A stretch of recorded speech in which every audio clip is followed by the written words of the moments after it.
And welcome, ladies and gentlemen, to Truth on the Tracks. I'm Brandon Turbeville, your host. For those of you who are just joining us for the first time tonight, you can catch Truth on the Tracks here every Monday night and Friday night at 9 p.m. Eastern Standard Time here at ucy.tv. You can access the show's personal webpage over at ucy.tv/TT for Truth on the Tracks.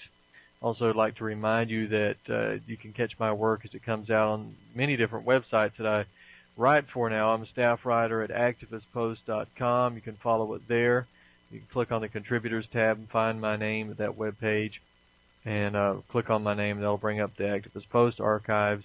You can also read a lot of my work as it comes out on the antimedia.org, progressivegazette.com, and, of course, my own website, brandonturbeville.com, which is where I repost all of my articles, all of the archive versions of this show, the YouTube videos, the interviews, and so forth, relevant information there, as well as the books and contact info and so forth. Again, that's brandonturbeville.com.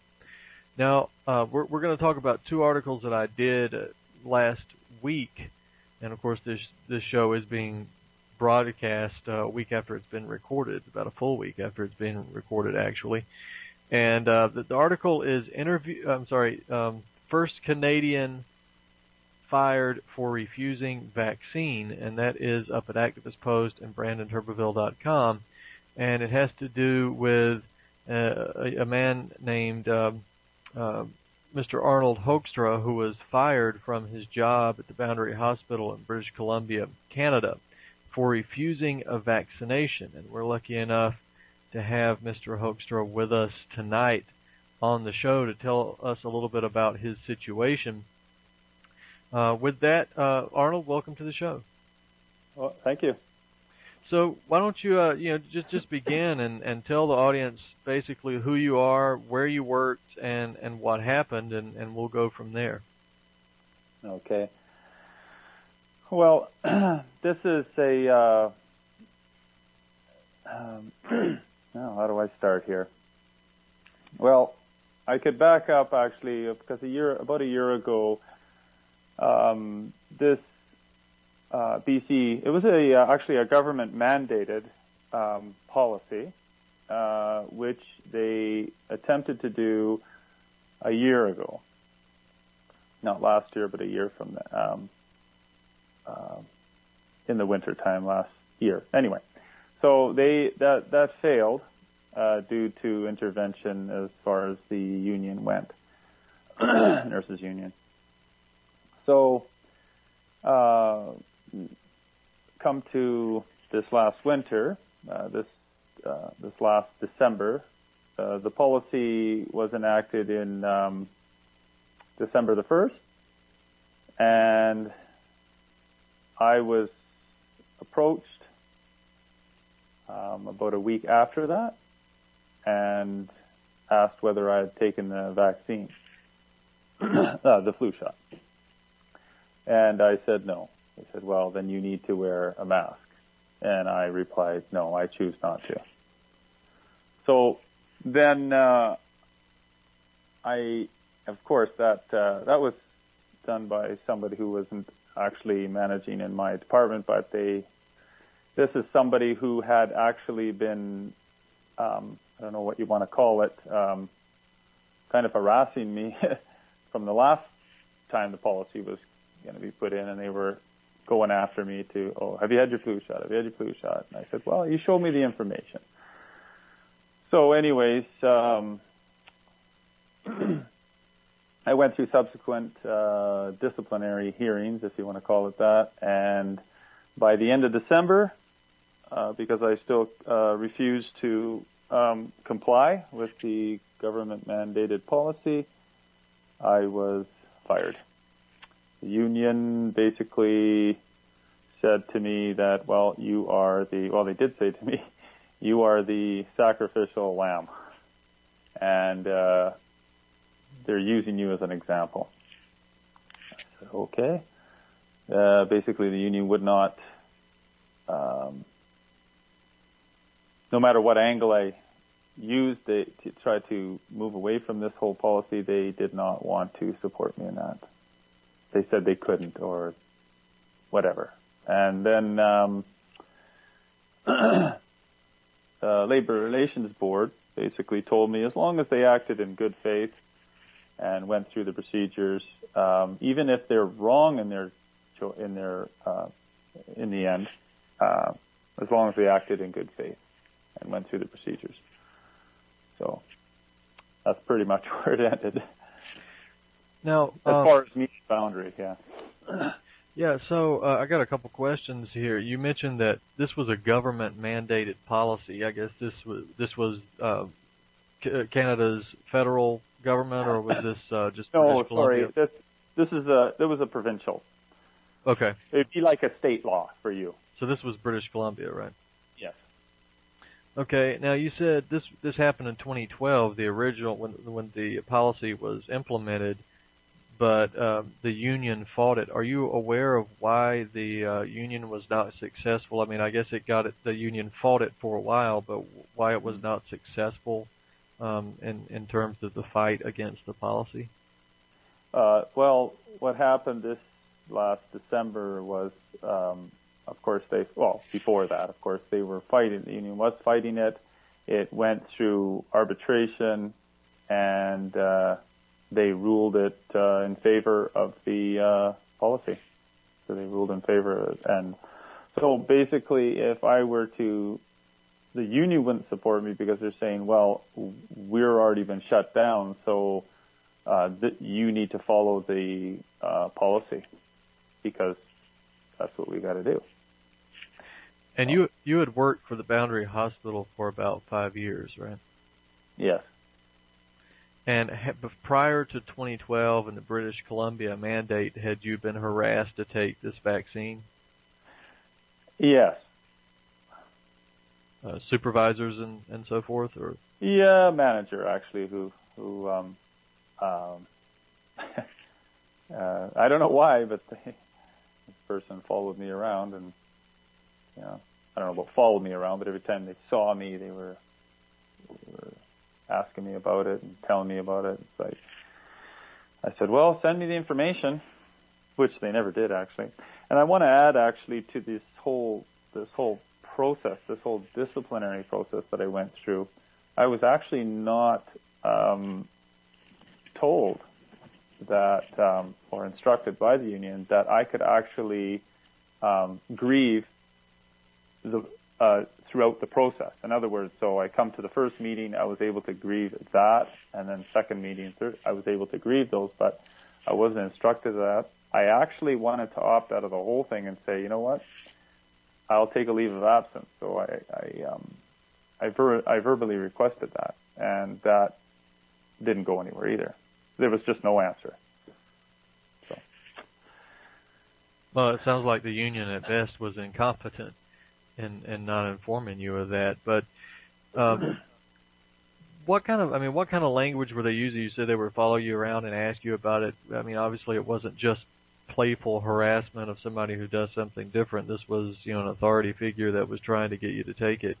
Can you give us a sense of what they were kind of doing, and how are they, trying to bully you into taking it? That there was, I mean, they obviously, I think generally speaking, like people have asked me, why is it that you were targeted? Now I have to add to the listeners, I'll get back to that, but I have to add to the listeners that subsequently we had learned afterwards that there was a doctor in the Nanaimo Hospital, that's on Vancouver Island, if you know where that is. That's still in BC.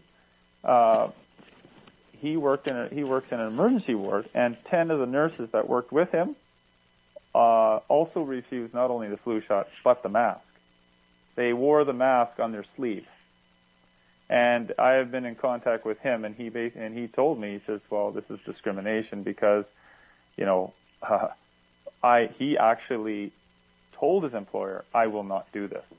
And he was not reprimanded, told, or anything. So getting back to my story, this person came to me and,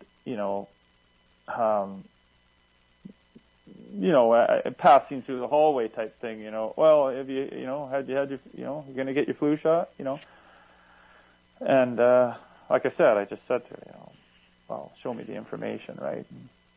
And at that point, of course, that the policy hadn't been, implemented, but, this was it's all through the hospital. The papers are there, the notices and letters, and it's everywhere you look, it's here.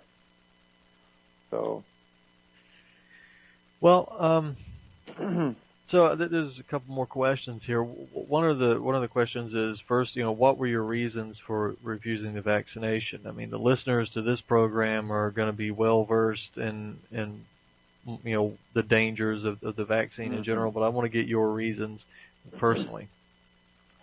Yeah, well, I never claimed to be an expert in the vaccines and everything surrounding it. I come from, my understanding is it's like a car, there's an instruction manual for that car. It needs this, it needs this, it needs this. In other words, it won't run if it doesn't get that.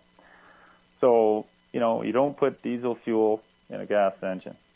So, to me, it's about discernment,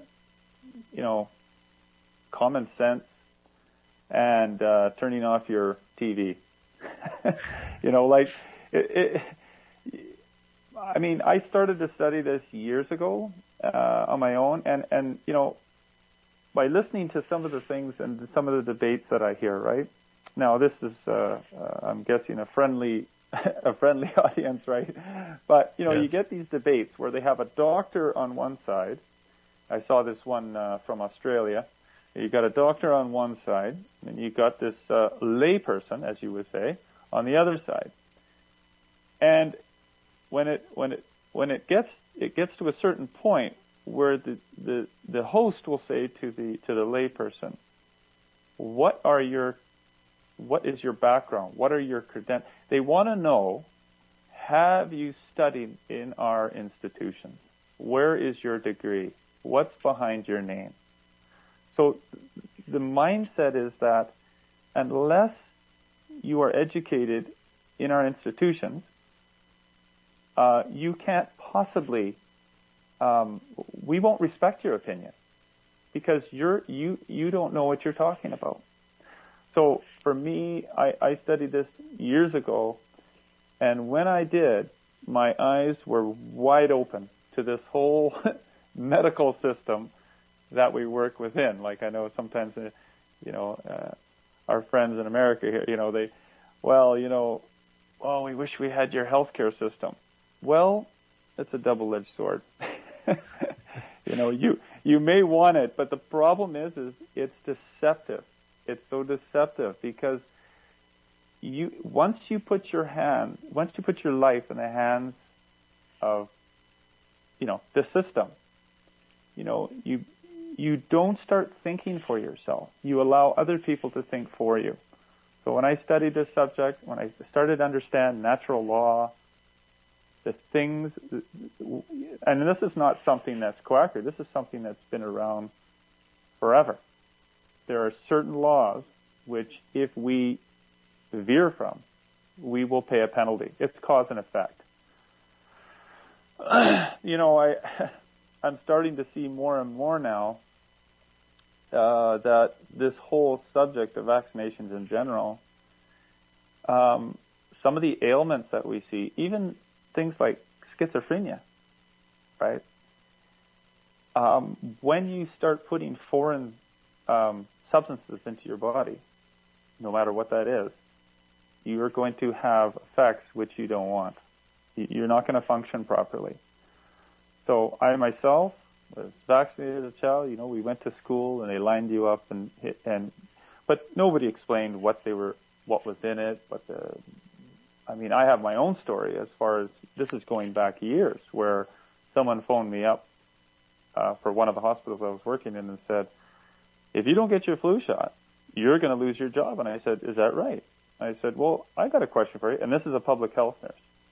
And I won't tell you who it was because I knew them very, very well. They said, I asked them. I said, "What is in this flu shot?" Well, it's the flu. I said, "No. What is in it?" So just like somebody phoned me up the other day in our online regional magazine, they said to me, I said to them, well, if I put in my hand, I had a little mercury, a little formaldehyde, and a little aluminum, and I said, would you like to take some of this? Well, you'd think I was crazy. But yet we don't question these things because we have such trust in them. And I'm not saying you shouldn't trust it, but you should, just because somebody is saying they're in authority, you should be able to, you need to be judging for yourself. You need to find out what's going on and what they propose to put in your body, right? Well, you also have, a natural right, a basic human right to decide whether or not you want to put something in your body. Even if you and I are both wrong and vaccines are completely safe and healthy, we still have a right to decide that we don't want the vaccine. Yeah. And also, sorry. No, go ahead. Well, I was just thinking, I've been thinking about this week because, we say, well, and I know it's true in the States, as far as, well, if we need to have some sort of exemption to get out of it. In other words, a religious exemption. I'm not against religious people. But why should we have to be filling out some exemption form for religious reasons? Everybody should have that liberty. Everybody should have that liberty. And so I don't believe it's just the continuous controls being, it's going to go everywhere.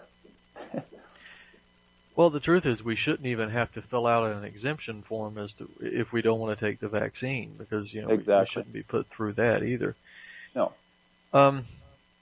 Just out of curiosity here, I've gotten tons of questions regarding the mask, and they want to know, well, why wouldn't he wear the mask? He was given the option to wear the mask. So, what was the issue? Well, go to activity post because I believe I answered it quite clearly there. If we got a minute here, I could. There we go. Shut that phone off, but anyway, sorry about that. That's no problem. Yeah, we've got the interview. We did an interview. We're obviously doing one now, but we did an interview through email, which is posted over at Activist Post and my website, BrandonTurbeville.com, and it's just it's entitled "Interview with Arnold Hoekstra, First Canadian Fired for Refusing Vaccine," and you can see that he answers some of these questions. But from for the audience, when we posted up the first article, the one that I mentioned at the beginning of the broadcast, there were many questions in terms of why you wouldn't wear the mask, and as if that was really a legitimate thing to ask you to do to begin with, but that people were saying that at least you had an option to wear the mask and you refused.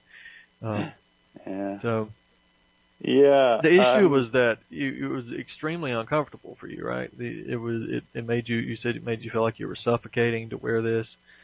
There's a lot of reasons. I want to say the main reason is I was against this whole policy and principle. In other words, if I believe the vaccine is based on a lie, which I believe it is, I'm not going to mix words. It's not true. Okay, so then everything coming out from that is attached to that lie. In other words, they did not. The reason they asked you to wear the mask is because, my personal belief is that they wanted to pressure people, and which it was successful to a degree, to get people to take that flu shot. In other words, if people start weighing the options. Well, I got to wear that mask for 4 months, like continuously, all day long. Or do I want to take the flu shot, which is done and over with? You know. Supposedly. So, yeah, and it's coercion. It's coercive, I believe, and yeah. Yeah, it's a shaming technique, though. It's not only is it not, not comfortable and unnecessary. I don't think that those masks will actually do anything to prevent the transmission of disease, but it's a shaming technique. It's sort of a yellow star, right? This person didn't take the vaccine. They're irresponsible. They can contaminate you, and they're dangerous, and so forth. Yeah. That's why a lot of people will submit to it. It's interesting you mentioned that, because that's what I told people. I said, yeah, it's like having the yellow star that says JUDE on it. You know, I mean, that's what it is. I mean, and by the way, when we're talking about that mask, those masks that they want us to wear weren't even the proper masks. Expensive as they are, the proper mask is actually more expensive. The one that would be supposedly protecting you more, right?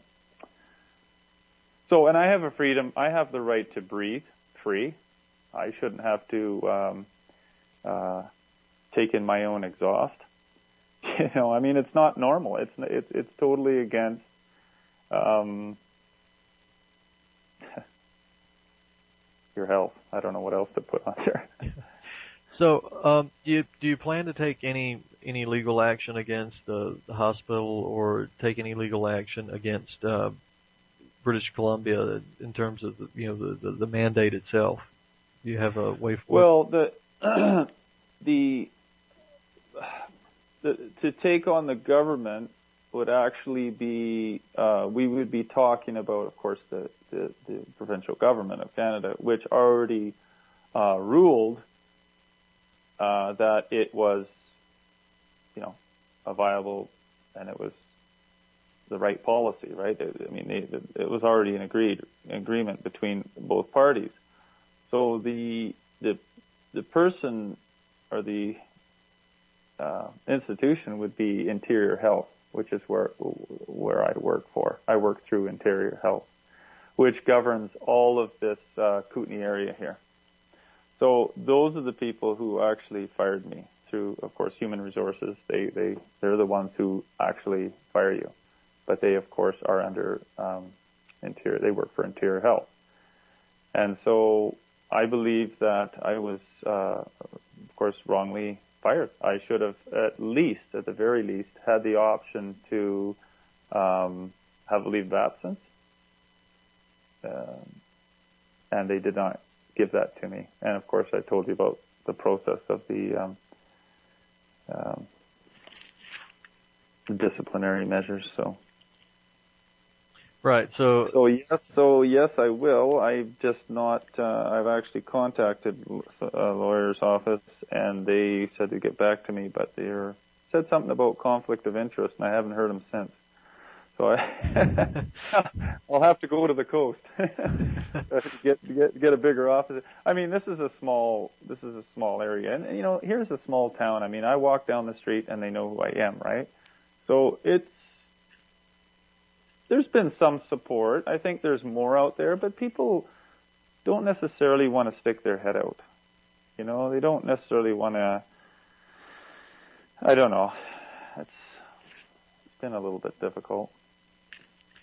Yeah, well, what is the sense of the average person there in your town? I mean, you said there's some support. Is there some resistance, or is it typical apathy? Well, I think there's just people who just sit on the fence, then there's people who are against it, but they value their jobs more. And my personality is, I don't.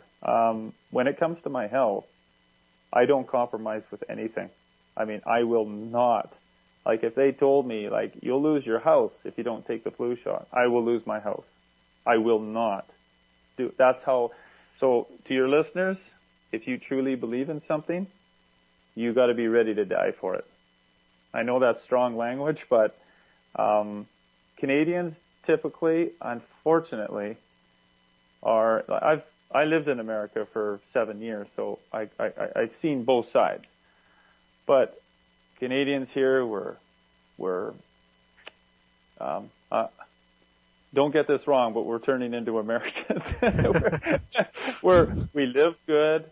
The poor are rich. You know what I'm saying? Like, I'm considered the poor here in Canada. I'd be the poorest, the lowest on the pole here. And I live like a king. So Canadians, you know, they flock across. They like their vacations. They like to hang out in Fort Lauderdale. I don't know where they go, but they disappear here, right? It's the attitude. It's just they care more for their way. I don't know. The screens are getting bigger. Big screen TV. Here we have hockey, you have football, but it's all engrossed in this this lifestyle that helps us not to really see the issues. It's just we're missing it totally. So Canadians, well, I don't know. You know, honestly, I've lived in America. I don't fit in there. I've lived here. Of course, I was born here. I don't fit in here. Where do I go from here? Well, I would say this. The crisis is coming. It's going to hit. Canadians here think it's going to probably think, I don't know, when you talk to people, they think, oh, well, you know, yeah, it's coming, but years, you know, it's going to hit those Americans first. You have to prepare. You have to have a plan. If you don't have a plan, you're just going to fall into this trap, right? So I don't know if everybody understands what I'm talking about, but the way we live here and our lifestyle here is going to change radically. And we're going to have a huge wake-up call here, because here in Canada, we think we're insulated, and we've kind of almost changed places. Like years ago, everybody wanted to go to America. That was the land of promise, right? Now people want to come to Canada because there's money here. There's jobs. There's, you know, the money's just flowing, right? But these issues people just kind of ignore and think maybe they'll just go away. And this is just one issue. This is one thing of a huge, huge picture. And it's all about 100% control of everything you do, you say, everything. And I'm living in it right now. Not just with this flu shot, but there's other issues that are coming up that are affecting me personally. And yeah, you need to have a plan. Stay with us, ladies and gentlemen. This is Truth on the Tracks. We'll be right back after these messages.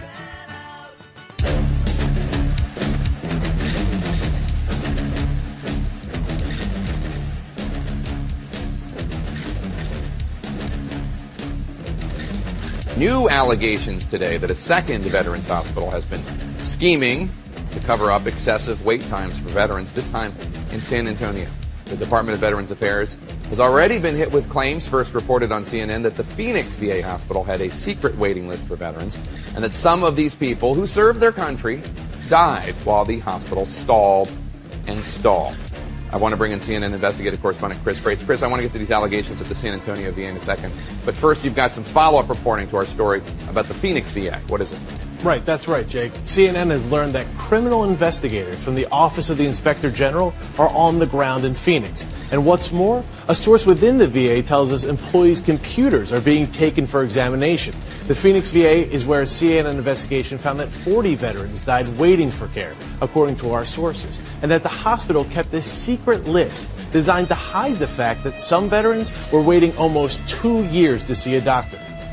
And also you're learning about the investigation expanding into other hospitals. Well, correct. Right now, the biggest focus is on Phoenix. But the IG is also looking into similar allegations of delayed care in Fort Collins, Colorado, and in San Antonio, Texas, as well as other locations. My colleague Drew Griffin spoke exclusively with a whistleblower in San Antonio who says he was told to make it look like veterans were not waiting months for appointments. I believe that they have, for the last year and a half, I've been in a practice coaching schedulers to change those dates in order for them to look better. It makes them look like there's not a huge wait period when there really is. There could be a 3-month wait period and they're showing nothing. Now, CNN has been asking Secretary Shinseki to comment on delayed care for months. We've gotten no response. But next week, the Secretary will have to answer questions when he testifies before a Senate committee, Jake. The Veterans Administration Secretary is a cabinet position. What does the White House have to say to all this? Well, I'll tell you, they say the same thing over and over and over again. The president has confidence in Shinseki, and they're waiting for the results of the investigation.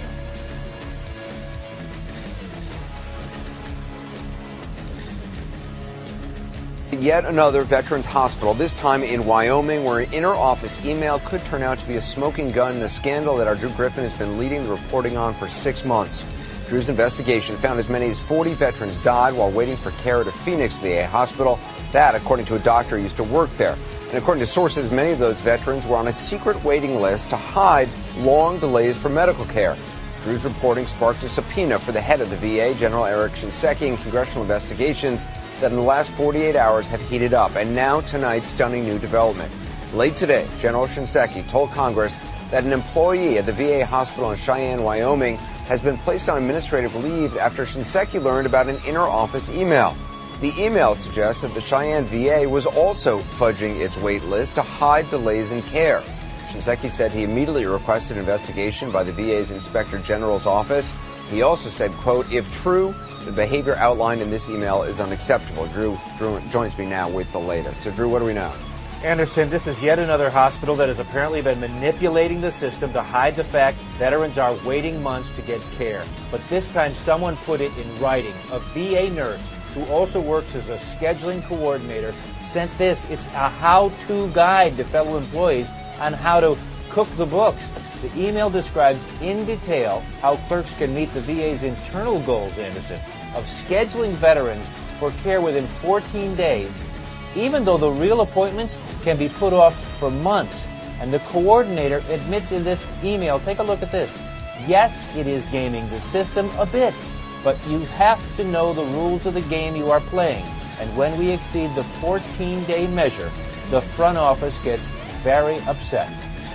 Anderson, late this evening, CNN tracked down the new whistleblower who says she is the one who wanted to make this email public. Lisa Lee worked as a scheduler for the VA at the VA's clinic in Fort Collins, Colorado. It's connected to the Cheyenne system.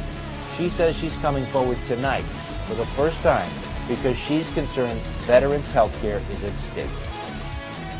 We were being told to game the system because it made Cheyenne look good. When we were sat down by our supervisor in the conference room, he opened up his laptop and he showed us exactly how to schedule so it looked like it was within that 14-day period.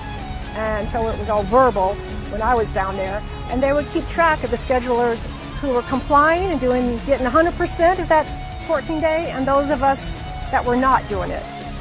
I mean, it's amazing they kept a list of who was doing it and who was not gaming the system. The new email now in Cheyenne, Wyoming, I mean, it seems to make it indisputable that this practice of delaying care and trying to hide the delays has been part of a practice throughout the VA system. This is the exact scenario a clerk working in San Antonio told us about last night, where he says he was encouraged to cook the books on veterans' wait times just to make it appear veterans were getting timely appointments, when in fact, Brian Turner on your show last night, Anderson, said these vets are waiting months. So it could be 3 months and it looks like 14 days? It could be 3 months and look like no days. It looked like they had scheduled the appointment and got exactly fudging the what books they is wanted. That's my. I would call it that. You could call it that. The VA doesn't call it that. They call it zeroing out. Zeroing out. Anderson, all of our sources are telling us this was widely known what was going on. Congressman Jeff Miller, who heads the House Veterans Affairs Committee, released a statement late this afternoon saying the problems now at the Cheyenne VA were well known, that the VA should have been on this long ago, and says the late response from Eric Shinseki to put this employee who wrote the email on paid leave while he opens up yet another OIG investigation is more of a knee-jerk reaction to tough media questions than anything else. And from the last statement, let me ask you the question that you've been asking for. You've been asking for an interview with the VA Secretary Shinseki for 6 months now. Every day, he's ducking, he's diving everywhere. Any response today? They are not even acknowledging my asking for an interview. They simply do not respond. It's like he goes to the netherworld. Unbelievable. And yet he gives some interviews to other people who have not been on this story as much as you have in breaking news on this. Drew, again, we'll keep at it. Thank you. For more news, visit youtube.com/pigmind5. This is Ozzy Skateboard, and you're listening to UCY.tv.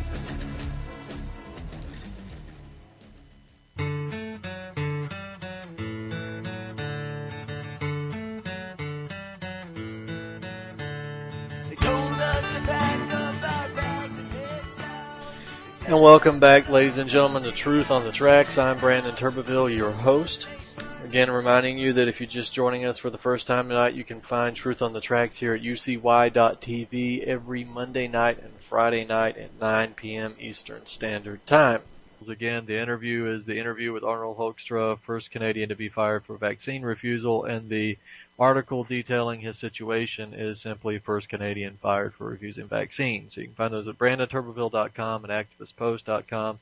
You speak of this question of control and the screens that are getting bigger. Then you can take a look at the propaganda that we have here, and I'm sure you've got it in Canada too. There's been a volley of propaganda recently about measles outbreaks and mumps outbreaks and so forth, and it's blamed on people who didn't vaccinate. Of course, most of these cases turn out to be kids that did vaccinate, but that's never reported on later. Yeah, but it's relentless. They had an outbreak, I guess, and I don't know. I mean, sometimes I wonder about all these outbreaks. We had this H1N1 scare, and then on, right? I mean, but they had one here on the coast in BC, in the Greater Vancouver area, and I don't know what really turned out with that. But I see in Quebec, there's this big campaign with the measles vaccine, right? But I mean, and I don't know if I mentioned it before, but yes, I am against all immunizations. It's not just flu shots, but this is just another, just like this, when we're going back to the mask, it's a test. It's to see, well, if we hit them right away with the flu shot, I think they already measured it. It would be too much of an outcry. So we'll attach the mask to the policy. Getting back to your question too about how the feeling is. Well, we have a little community out here about 2 hours away from here. It's a little city called Nelson. And these are people who I'm surprised I haven't heard from them, heard about it. This is like a how should I compare Nelson to? It's like a little San Francisco. You know, it's like going back into the '60s. They're all hip, the hippies and dreadlocks, and they have a lot of health food and that's the atmosphere there, and they're very much in the know. I mean, there's good sides there, but there's also they know the issues, they know what's going on. So I'm actually surprised I haven't heard anything from them, because this is something that would be hard to push on that city, because they're very progressive in that way. So anyway, you might want to look it up, Nelson, BC.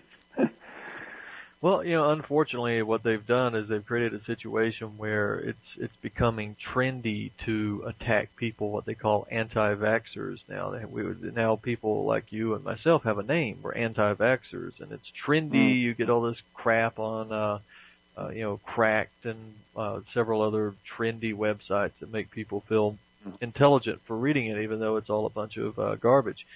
Yeah. But, it's that you're a conspiracy theorist, or you're a rube, or a religious freak if you don't want to vaccinate.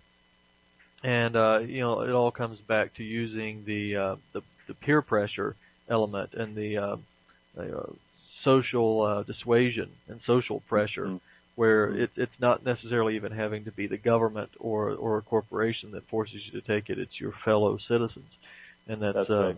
They've done that successfully with the one-child policy in China and even the smoking here in North America. So it's definitely coming. Yeah,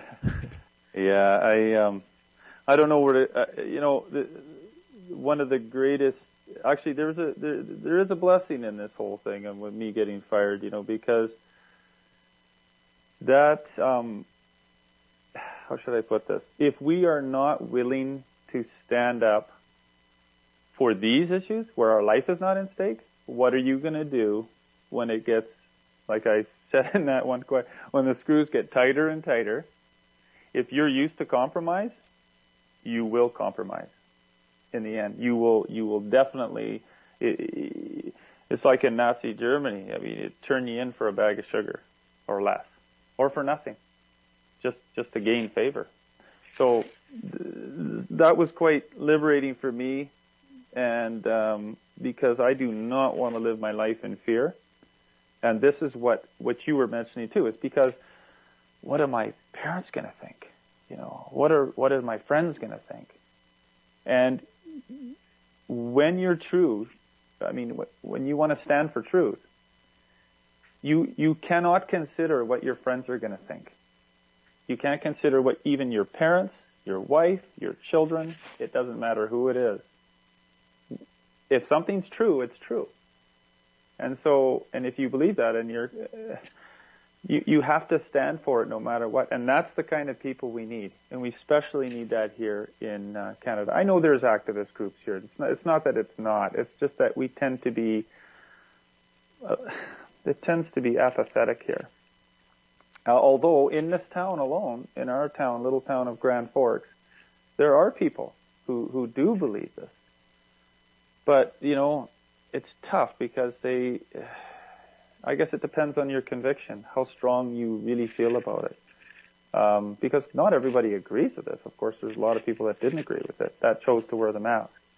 So that's why that question comes up. Why didn't you wear the mask? And like I said, I would refer to your website and the article. Was that the second article? I think the second article was. Yeah, the interview was the second. It's called "Interview with Arnold Hoekstra, First Canadian to be Fired for Vaccine Refusal." Yeah, and that was and that really, I think, answered that question more. I'm not so good at these interviews, so that's you probably noticed that. No, you're doing fine. This is why I wanted to have you on, as you mentioned, is because there are so many people out there who don't agree with being forced to take a vaccine and don't want to do it, but when they're confronted with the choice, they go along to get along, and you didn't. You refused to do it, and I want to salute you for that, and thank you for that, because that's what it takes, is for people to stand up and just say the most powerful word in the English language, which is no, and that's what you said. And I was told by somebody, they said, Arnold, one person can't make a difference. I disagree. I disagree with that, because sometimes when that one person stands up, others, if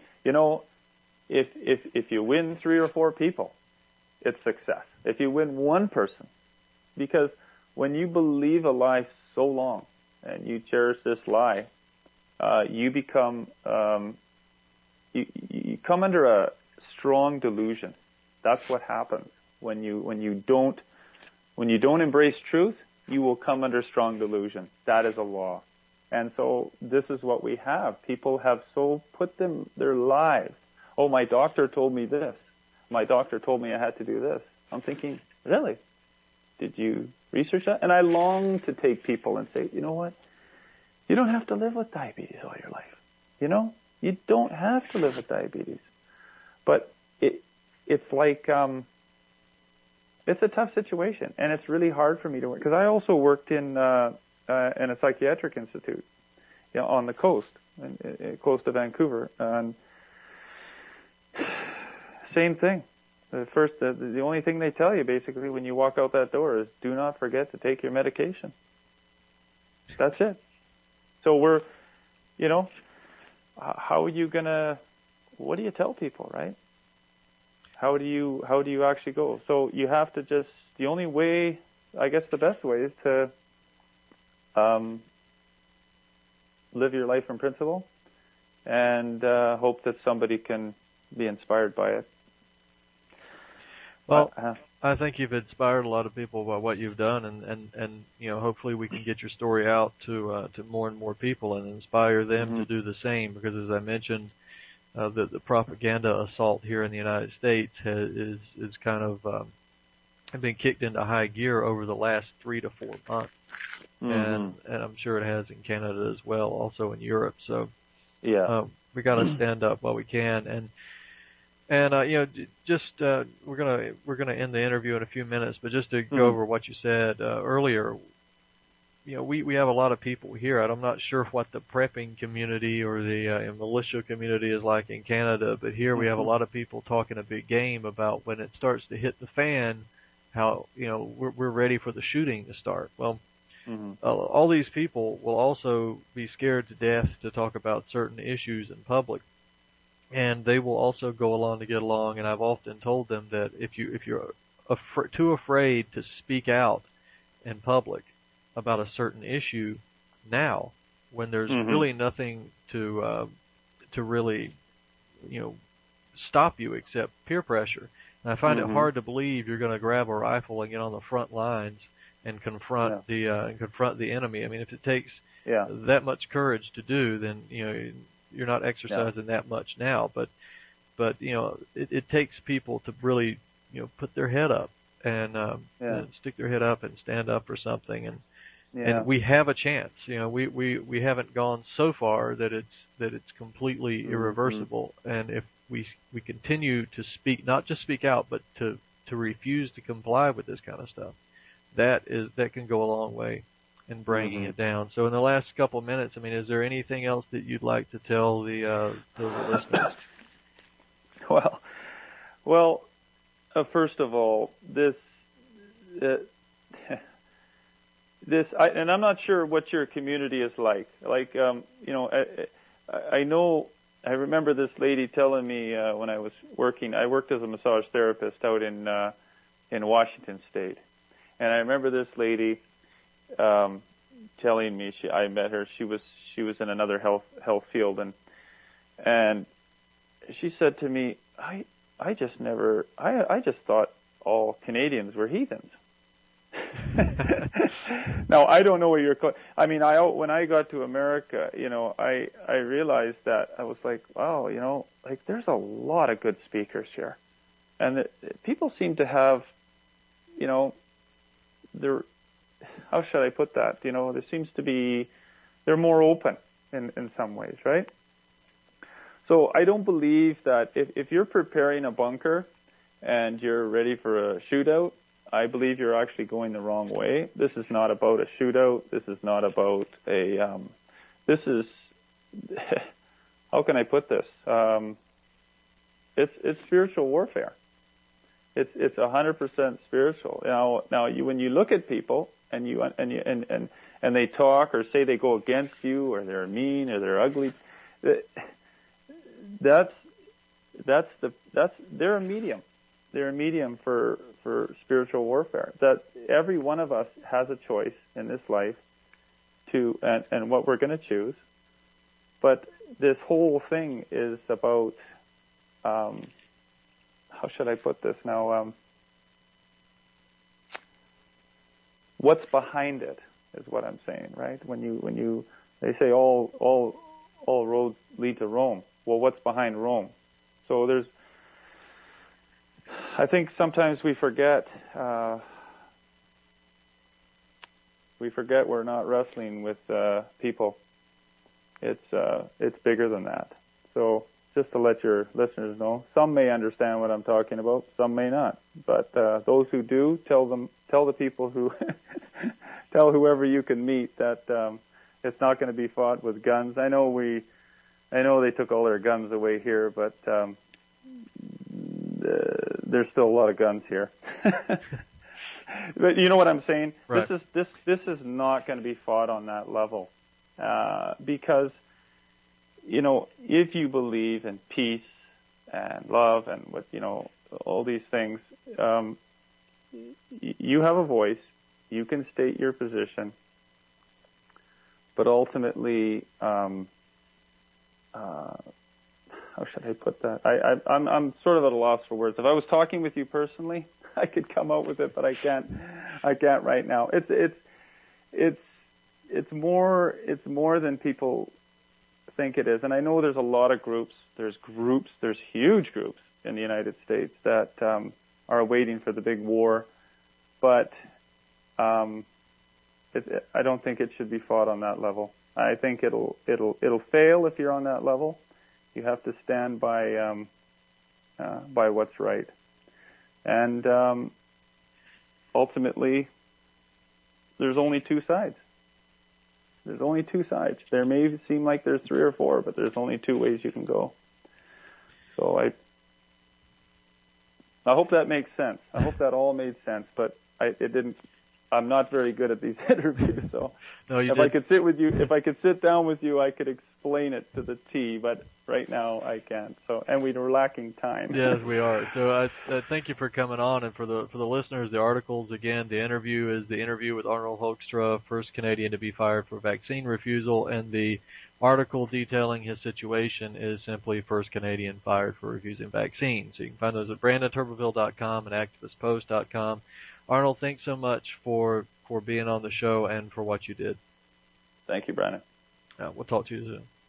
All right, bye-bye. All right, ladies and gentlemen, there he is, Arnold Hoekstra, the man who refused the vaccine in Canada and was fired for it, but he stood by his principles and he does not regret that decision, as he shouldn't. And I'm glad that he's happy that he took the stand that he did. Now, unfortunately, we don't have enough time to really go into detail in terms of the foreign policy stuff that I want to get into, really, with Ukraine and Syria.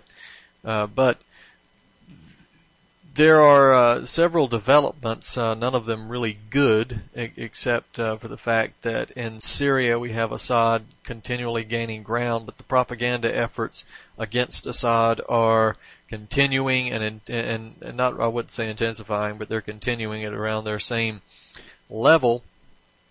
The situation in Ukraine becomes ever more tense, and again, this show is being recorded on May the 5th, so this is a full week being where it's recorded before you'll hear it. So I just want to stick with the domestic front in the remaining time that we have, because there's something else, because this Cloven Bundy, this damn Bundy Ranch story will not go away. The alternative media, unfortunately, showing their sheep-like qualities in terms of following Bundy off the cliff. But for those of you who are not familiar with my position on the Bundy Ranch, you've obviously not been listening for a month, but you can go to the anti-media and look up my article, Cliven Bundy's Historical Claims to Land Debunked. So you can look at that article, and there are links to the other articles, the other article I've done on this, and the past two shows. Right? There's the past articles, Turn of the Screw, the Cliven Bundy standoff, and then in that article I just mentioned, there's the YouTube video, the YouTube clips of my shows where I break down the Bundy situation. So if you have any questions about my position on that, you can listen to those two shows and read that article and see where I stand. But it's important that I bring up the May 5th article, Cliven Bundy's Historical Claims to Land Debunked. This is because this is yet one more nail in the coffin of the Bundy Ranch controversy, right? We have Bundy's claims to the land. He says he has preemptive rights because he's had ancestors working in the land since 1877.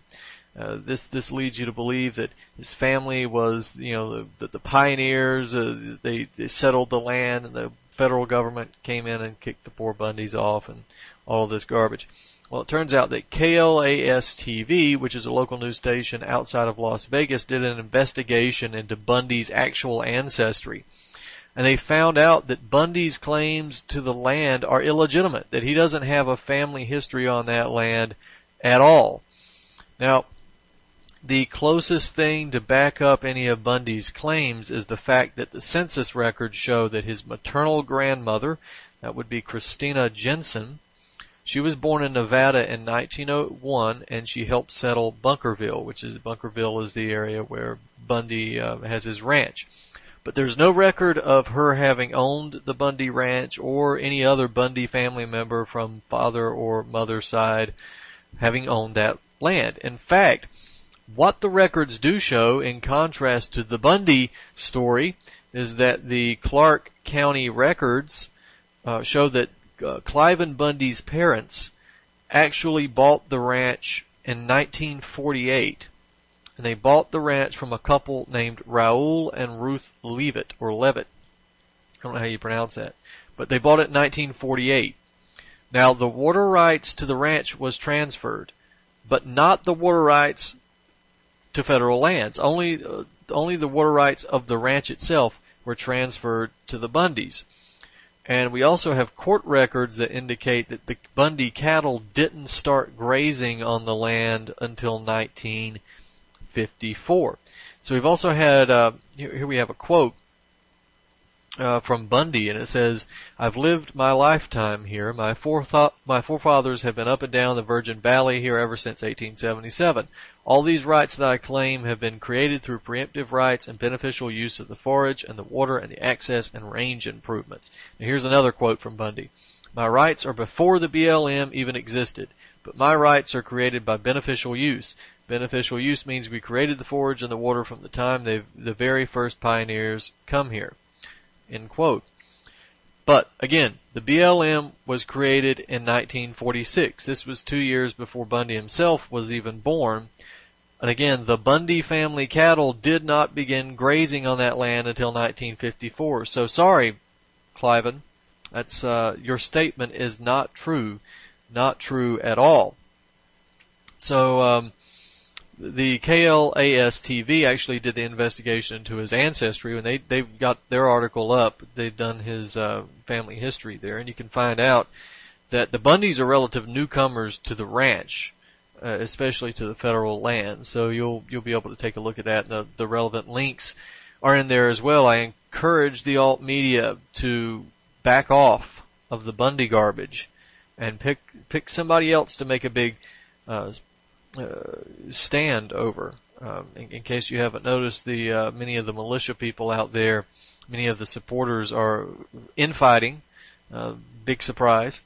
The little destabilization, I don't know if you call them destabilization artists, but infiltrators are well at work, and the alternative media again has really dropped the ball. So stop it, and return your attention to something that actually matters. Forget this Bundy crap and get on to something else. There's plenty of other people who would deserve and it would be more beneficial to any kind of movement for you to defend, and not this con man. So that's I guess how I wanted to end the show tonight. But again, the guest tonight was Arnold Hoekstra, and you can read his story at Activist Post and BrandonTurbeville.com, and feel free to try to contact him and see if there's any way that you can help him. If you're involved in any kind of media whatsoever, then if you want to get in contact with me, let me know who you are, and I'll be happy to put you in touch with Arnold. So, ladies and gentlemen, that's the show for tonight. We will be back next week, and this has been Truth on the Tracks. I'm Brandon Turbeville. We'll see you next week.